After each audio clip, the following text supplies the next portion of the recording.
예수님께서 물으셨습니다. 너희는 나를 누구라 하느냐? 예수님께서 제자들에게 물으신 거죠. 그러자 베드로가 대답했습니다.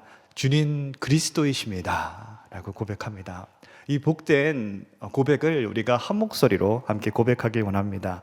예수님은 그리스도이십니다. 예수님은 그리스도이십니다. 아멘. 이 그리스도라는 고백에는 어떤 의미가 담겨 있습니까? 단지 그리스도, 그러면 구약에서는 메시아라가 히브리어에서 말하고, 또 신약에서는 헬라어로 그리스도라 한다. 그 뜻은 우리말로 기름 부음 받은 자다. 그렇게 우리가 인식하고 기억하는 것으로 충분할까요? 베드로는 이 예수님의 물음 가운데서 고백했을 때 당시 그가 다 알지 못하는 가운데 고백하였습니다. 우리는 무엇을 통해서 그러한 사실을 알 수 있습니까? 그리스도의 고난과 그 죽으심과 그 부활에 관하여서 예수님께서 말씀하셨을 때 제자들에게 자신이 그리스도인 것을 조용히 잠잠히 있어라, 그것을 얘기하지 말아라 하시면서 그것을 말씀하셨을 때 베드로가 예수님을 붙잡고 항변했던 그 모습에서 우리가 그 사실을 발견합니다. 그때 이제 베드로가 외치죠. 주여 그리마옵소서, 이 일을 결코 주께 미치지 아니하리이다 라고 외쳤습니다. 우리의 믿음은 언제 흔들리고, 그리고 우리의 어떤 영적인 눈은 언제 어두워집니까? 바로 우리가 그리스도에 대하여서 생각하기를 멈출 때입니다. 우리가 그리스도를 묵상하기를 그만둘 때입니다. 그때 우리는 주 앞에서 베드로와 같이 이렇게 말할 겁니다. 주여 그리마옵소서, 이 일을 결코 내게 미치지 아니하리다, 내게 미치지 말게 하옵소서. 그렇게 우리는 말하게 될 겁니다. 신자는 모든 걸 잃어버리더라도 그리스도를 얻어야만 합니다. 그 안에서 우리는 발견되어야만 합니다. 그러한 그리스도는 우리의 중보자이십니다. 그리스도라는 그 뜻에는 중보자를 담고 있습니다. 중보자란 무엇입니까? 하나님과 사람 사이에서 예수님께서 행하신 구속 사역을 의미합니다.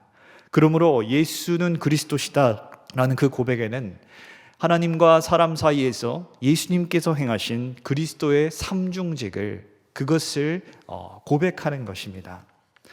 구원의 확신이 흔들리고 우리의 영적인 눈이 어두워지고 믿음이 흔들릴 때, 그리고 이 일이 결코 내게 미치지 말게 하옵소서, 고난과 그와만큼의 환난에 우리가 그 앞에 있을 때 신자는 예수님께서 우리의 가운데 세우신 그 하나님의 도성, 그 구원의 기둥을 만져야 합니다.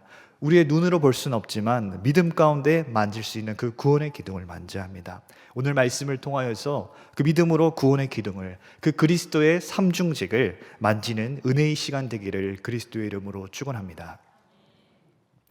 믿음 가운데에서 우리로 인도하시고 만지게 하시는 그 구원의 기둥, 그 첫 번째는 빛이신 아들은 우리의 선지자라는 사실입니다. 우리가 한 목소리로 우리 보면서 고백하겠습니다. 빛이신 아들은 우리의 선지자입니다. 빛이신 아들은 우리의 선지자입니다. 오늘 말씀은 옛적 선지자와 그리고 아들을 대조하면서 시작합니다. 옛적 선지자를 통하여서 여러 부분 그리고 여러 모양으로 말씀하셨습니다. 그런데 만일 그걸로 충분하고 좋겠다고 한다면 아들로 말씀하실 필요 없었을 겁니다. 그렇다고 옛적 선지자의 그 여러 모양과 또 여러 부분으로 말씀하신 것이 무의미하다라는 것도 아닙니다. 여기서 핵심은 이 옛적 선지자의 여러 모양 여러 부분으로 말씀하시고 계시하셨던 것을 충족시키시고 완전하게 하시는 그 아들의 뛰어남과 그 우월성을 나타내고 있는 것입니다. 이처럼 옛적 선지자와 아들의 관계는 마치 오늘날의 그 산부인과에서 초음파 사진과 아기와 같습니다. 요즘 기술은 아주 좋아져가지고 아이가 몇 주가 안 되더라도, 아이가 이제 보이지 않더라도 우리는 볼 수 있습니다.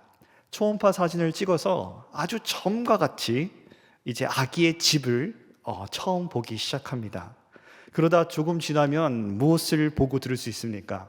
아기의 그 심장 박동을 우리가 볼 수 있습니다. 아주 점이 이제 쿵당쿵당 하는 것을 화면으로 이제 보게 되는 것이죠. 그리고 좀 더 지나면 이제 팔, 다리, 머리가 생기는 우리 엄지손가락만한 손톱만하죠. 손톱만한 그런 곰돌이 젤리와 같은 모양의 아기를 사진 가운데 영상으로도 보게 됩니다. 이처럼 여러 부분 또한 여러 모양으로 주차별로 점차 선명하게 아기를 보고 듣기 시작합니다. 그럼에도 만일 이와 같은 초음파 사진만 있고 이런 영상들만 있고 실제로 아기가 부모에게 오지 않는다라고 한다면 어떻겠습니까?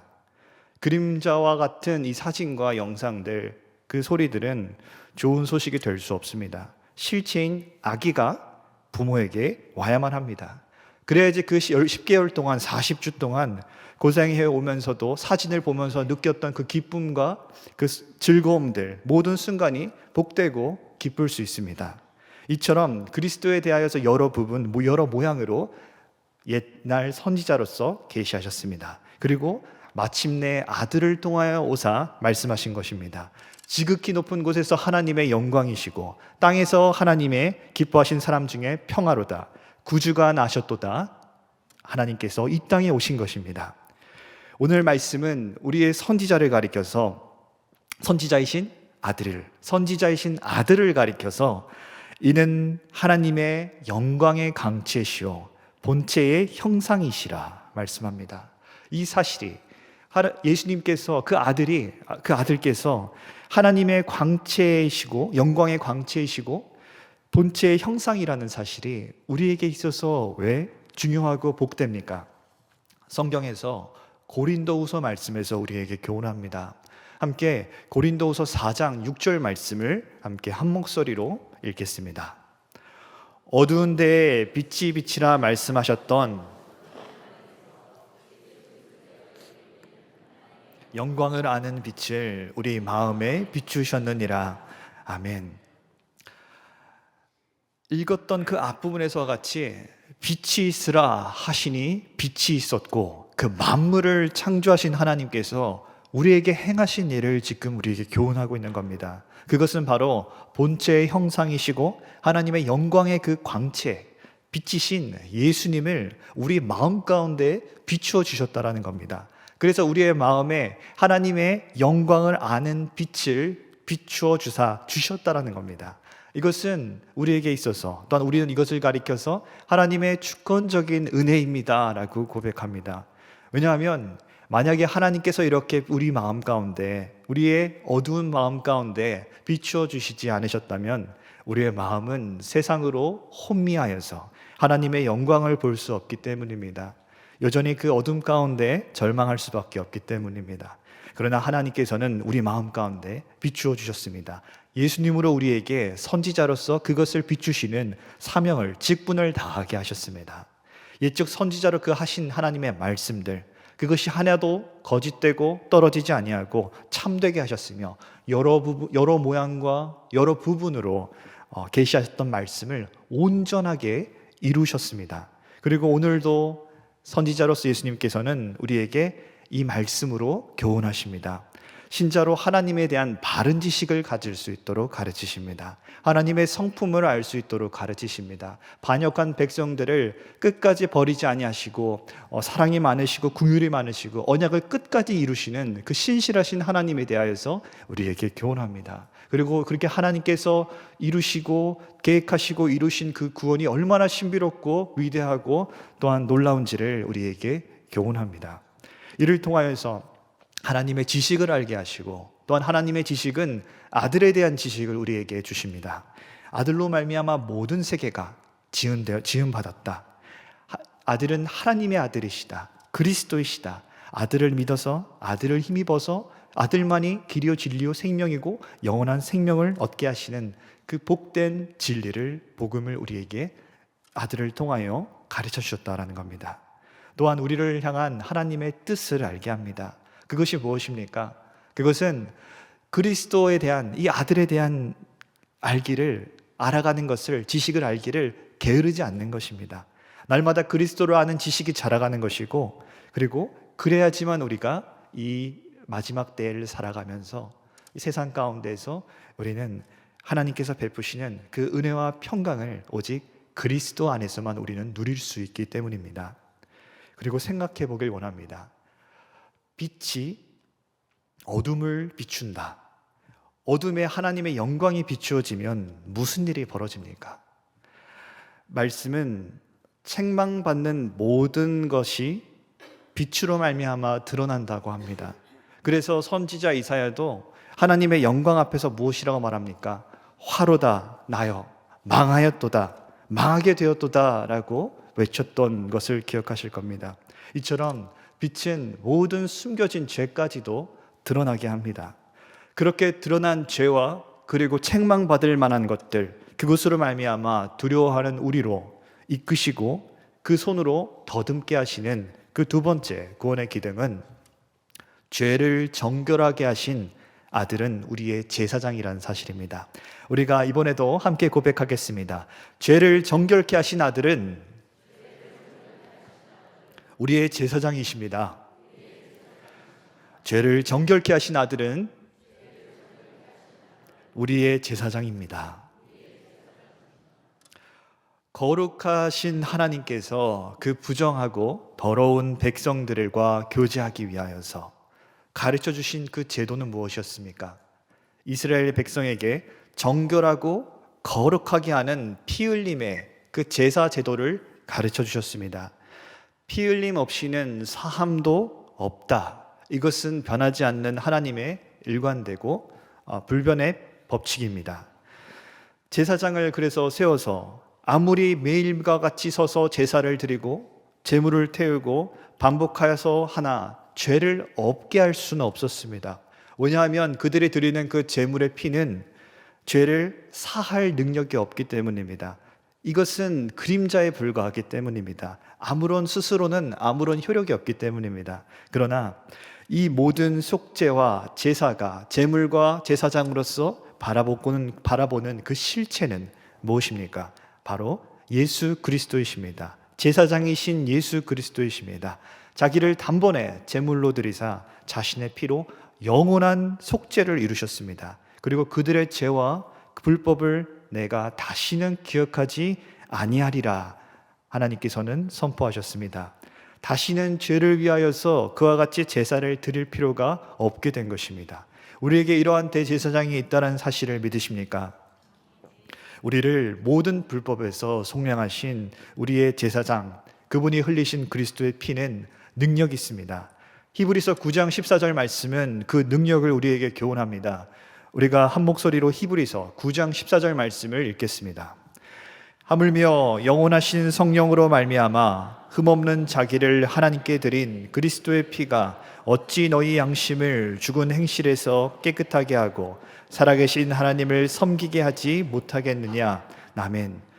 말씀에서 교훈한 바와 같이 그리스도의 피는 우리를 죄에서 건지실 능력이 있습니다. 그리스도의 피는 나의 양심을 죽은 행실에서 깨끗하게 하실 능력이 있습니다. 그리스도의 피는 나로 하나님을 섬기게 할 능력 있는 피입니다. 그리스도의 피는 이제는 하나님의 선한 백성으로서 선한 일에 열심을 다하는 백성으로 살게 할 능력이 있습니다.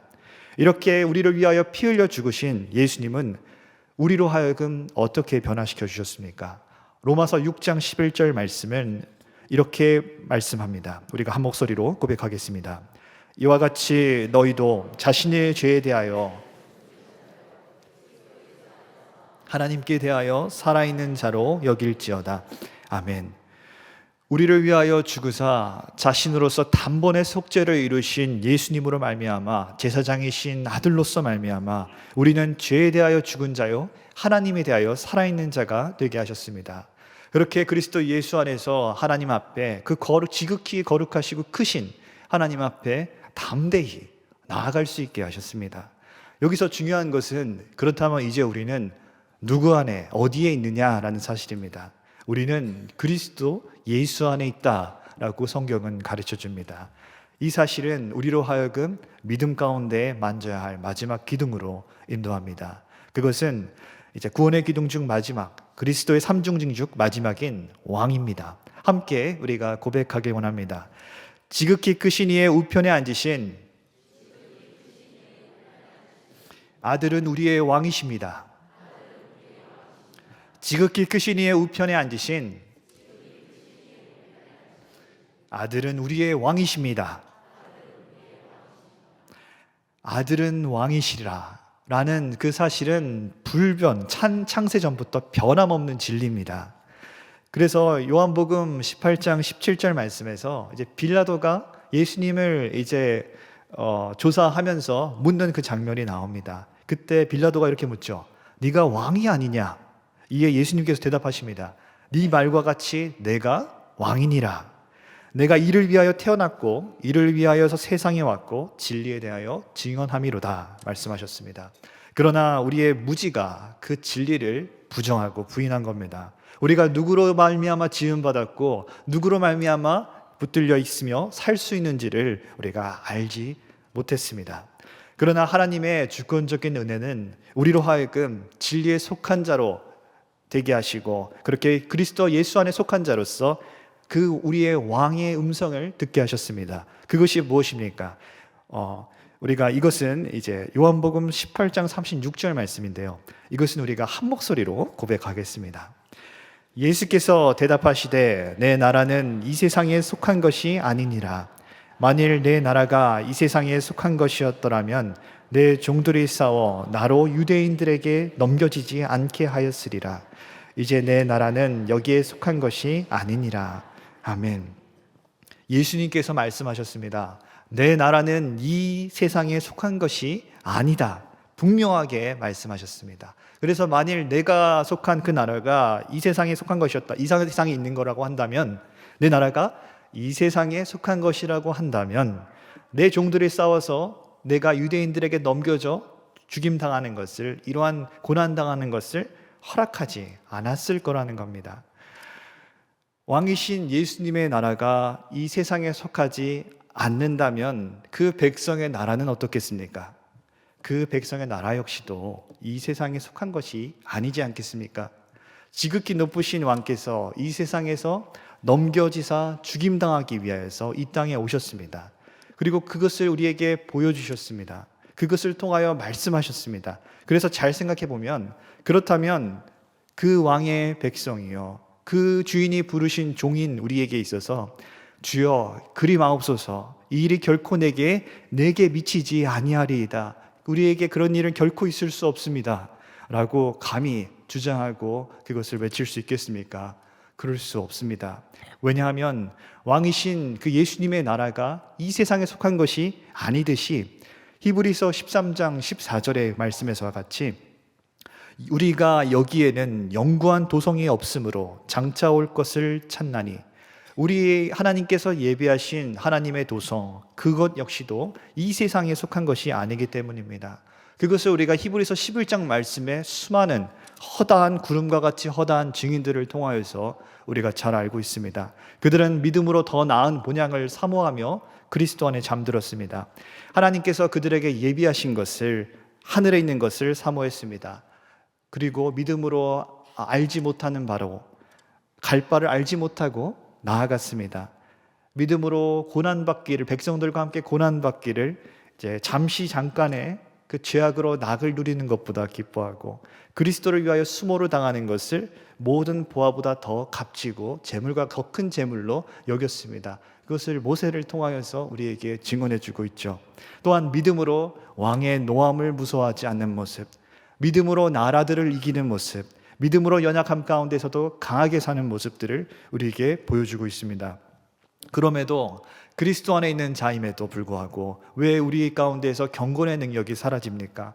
왜 믿음이 약해지고 그리고 영적으로 무감각해지며 심지어는 구원의 확신까지도 흔들립니까? 왕이신 예수님의 나라가 아니라 다른 나라를 꿈꾸기 때문이 아닙니까? 이 세상에 속한 것이 아니라고 분명하게 말씀하셨는데 이 세상에 속한 것을 사모하고 그것을 영위하기를 바라기 때문이 아니겠습니까? 예수님께서는 이 세상의 것이 아니라고 선언하셨습니다. 그리고 자기 비하 가운데에서 낮아지심과 고통당하심과 그 고난 가운데에서 직접 그 몸으로 죽으심과 부활 가운데 하나님의 나라가 어디에 있는지를 보여주셨습니다. 그럼에도 우리는 우리의 무지와 무능 가운데 그것을 쫓아 살지 못하고 그것을 감히 바라보기를 두려워하며 그것을 부정하곤 합니다. 그럼에도 우리의 왕이신 그분은, 우리의 왕은 누구라고 교훈합니까? 모든 세계를 지으신 예수님이십니다. 만물을 붙드시는 예수님이십니다. 죄를 정결케 하시는 예수님이시고 지극히 크신 이의 우편에서 앉아 계신 예수님이시라고 우리에게 교훈합니다. 이 사실을 믿으십니까? 그와 같은 왕께서 우리에게 펼치시는 그 영향력이 이 나라가 우리에게 펼치는 영향보다 클 수 있습니까? 나에게 끼치는 그 우리의 왕의 영향력이 작고 미미할 수 있습니까? 그럴 수 없다라는 겁니다. 내 나라는 이 세상에 속한 것이 아니다 라는 그 요한복음 말씀을 가지고 존 칼빈은 이렇게 설명합니다. 세상의 나라는 가변적이고 또 소멸하기 쉬운 것들 위에 세워진다. 그러나 그리스도의 나라는 하늘의 권능 위에 세워졌다. 영원히 견고하다. 주님의 나라는 이 세상에서 어떤 것으로부터 그 토대를 빌려온 것이 아니다.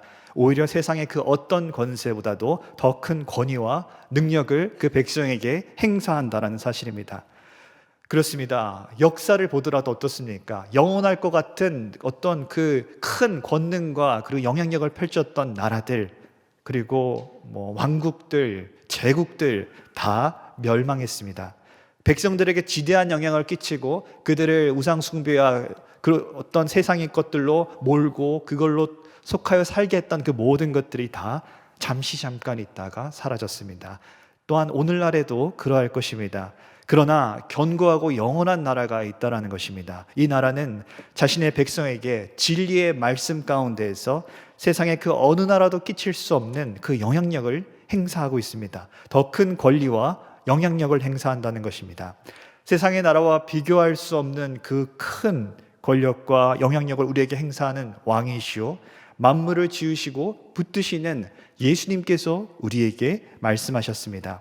우리에게 이 세상에 살면서 익숙하고 또한 우리가 기뻐하고 바라고 또 영위할 것 같은, 영원히 가질 것 같은, 그리고 우리의 인생의 가업에 나의 어떤 인생의 과업이라고 생각하는 그 모든 것보다 더 중요한 것이 있다라는 겁니다. 그 말씀을 우리가 마태복음 28장 18절에서 20절까지 말씀을 한 절씩 교독함으로 함께 읽겠습니다.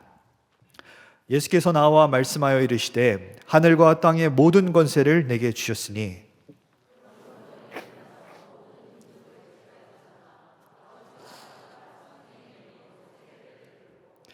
함께 읽겠습니다. 내가 너희에게 분부한 모든 것을 가르쳐 지키게 하라.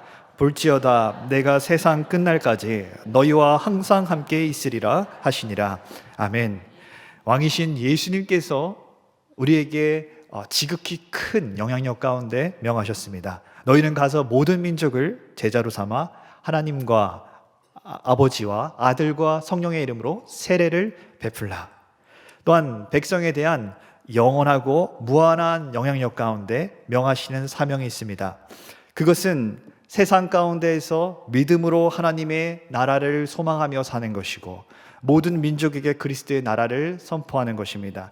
그들에게 가서 우리가 고백하고 믿는 예수님은 그리스도이십니다 라는 사실을 고백하는 것입니다. 그 그리스도라는 사실 가운데에서 그리스도의 삼중직을 우리가 외치는 것입니다. 선지자이시오 제사장이시며 왕이신 그 예수님께서 우리에게 행하신 그 구원의 역사를 우리가 증언하는 것입니다. 그것이 무엇입니까? 첫 번째로는 우리가 함께 고백했던 것처럼 빛이신 아들은 우리의 선지자라는 것을 전하는 것입니다. 그래서 우리의 어두운 마음에 그 하나님의 영광의 광채를 우리에게 비추어 주사 우리로 죄를 알게 하시고 우리로 이끄셨다라는 것을, 끝까지 또한 하나님의 뜻을 우리로 알게 하신다라는 겁니다. 하나님에 대한 지식을 전하게 하시고 아들에 대해서 알게 하신다는 사실입니다. 그리고 이어서 우리가 전할 두 번째 그 예수님의 직분은 죄를 정결케 하신 아들은 우리의 제사장이라는 사실이었습니다.